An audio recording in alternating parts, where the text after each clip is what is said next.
And the Love Is podcast. I'm excited to welcome the host of the Love Is podcast, Kim Sorrell. Kim, how are you? And I know you're excited about our guest. I am doing great. Thank you, Neil. And yes, I am excited about our guest, Mark.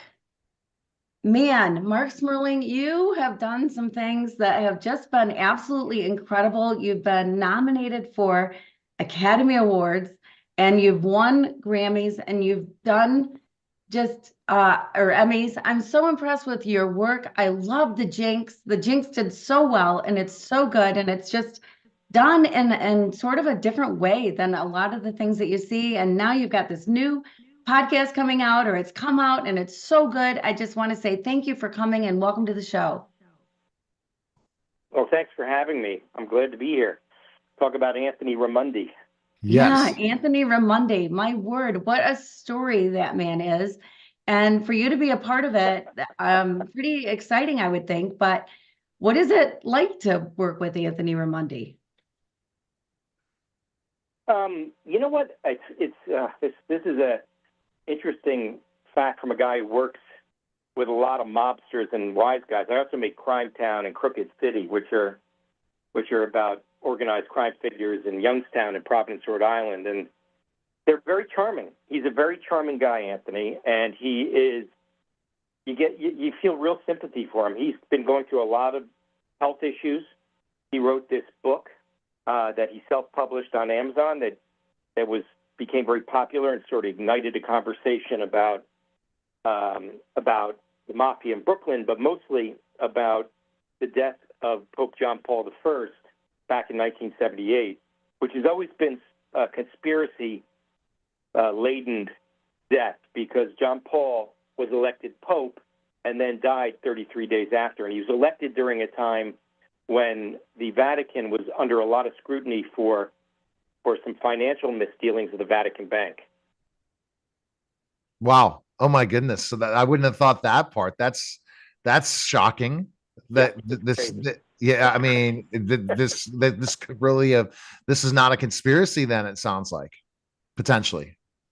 Well, I mean, these things are hard to prove because the Vatican is a very closed system. I mean, it's not like I'm a big believer that conspiracies do not really exist in the real world because what we know is that conspiracies like the Sirhan being brainwashed to murder Robert Kennedy or the JFK assassination, they would take so many people to organize that and keep this secret for so long.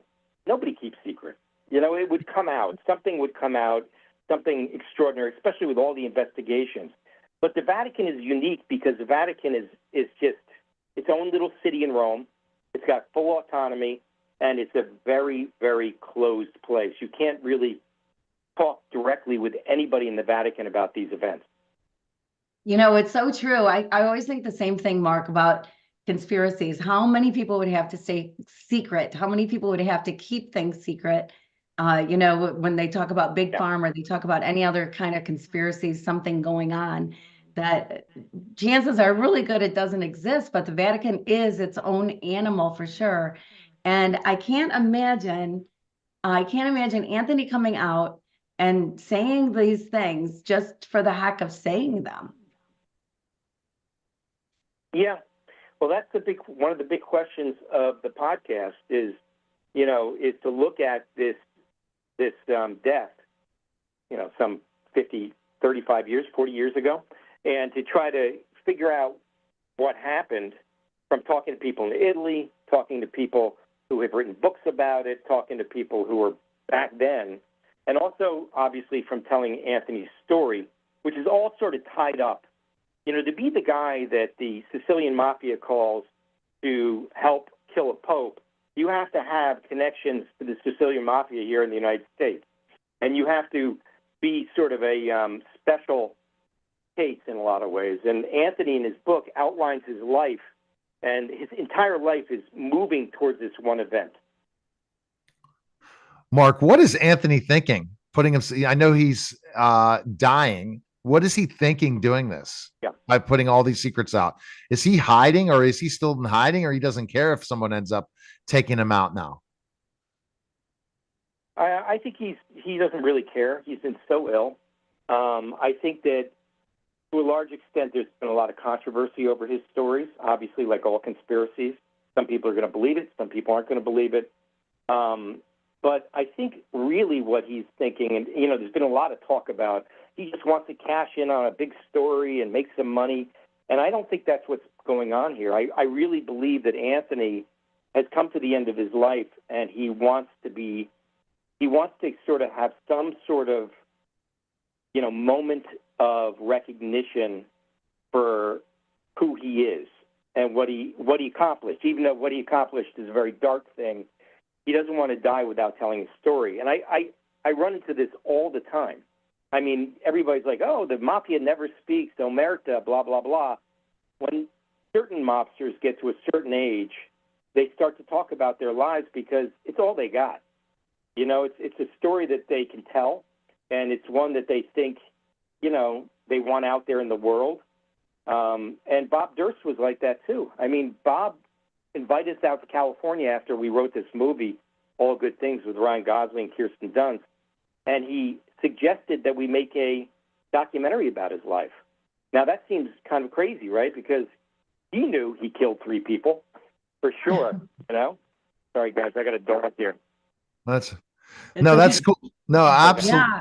Yeah, that's so true. Yeah, I know. You would think that it's crazy that he would want to tell the story, but he did. But I think you're right. People get to a certain age, and listening to the introduction, even starting at the introduction, it just grabs you about Anthony's story.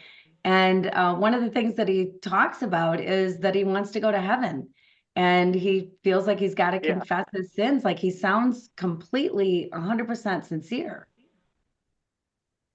He is a brilliant guy at some level. He has a big brain. He remembers a lot of stuff. I mean, what's in that podcast is a small fraction of the stories he told.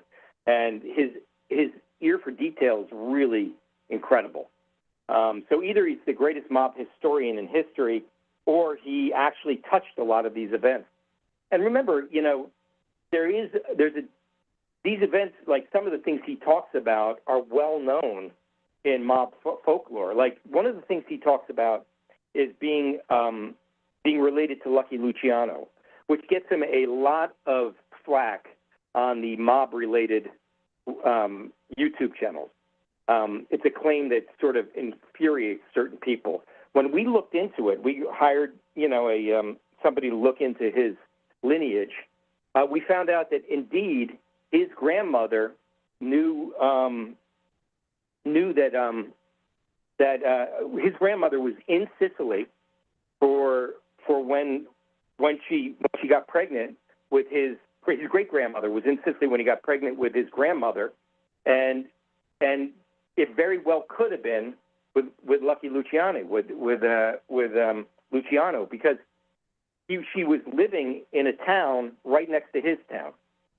So it's like, we can't prove it, but she was over there without her husband. The grandmother was the only person born in Sicily of all the kids she had. All the rest of them were born in Brooklyn. So it's possible. Yeah. No, I mean, that's the thing. All these things are possible. Now, hearing something like this, does this make people, I'm sure people are going to have conversations and say, could this happen to the president next, right? After we saw him on stage in the debate. I mean, could this happen to somebody else, especially when based on just saying, hey, it was a heart attack? How many times has this happened in life that the person really didn't have a heart attack and were murdered? Well, who knows?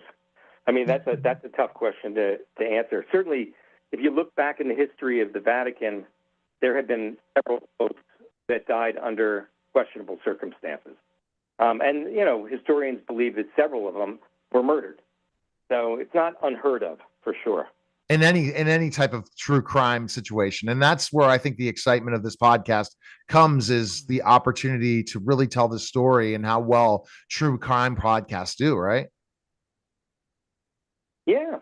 I mean, it's a fascinating story. I don't know if you guys have seen The Godfather 3, the most ignoble of the Godfather series, but the reality is that thing is based, that that story was based on a book about the murder of John Paul I.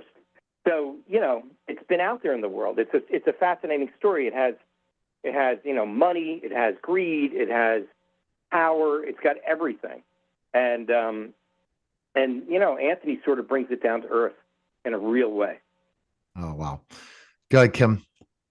Yeah, well, I find it absolutely fascinating. Everything you do, Mark, you do so well. And this is no exception. I love listening to this podcast. I know that it's going to do so great. People are going to want to hear it. And it is so true that the Vatican is its own animal out there and secrets can be kept. And I just find it absolutely fascinating that this man is at this stage of life and here he wants to come out and kind of tell all. How is there been any backlash because of it or anything happening around it?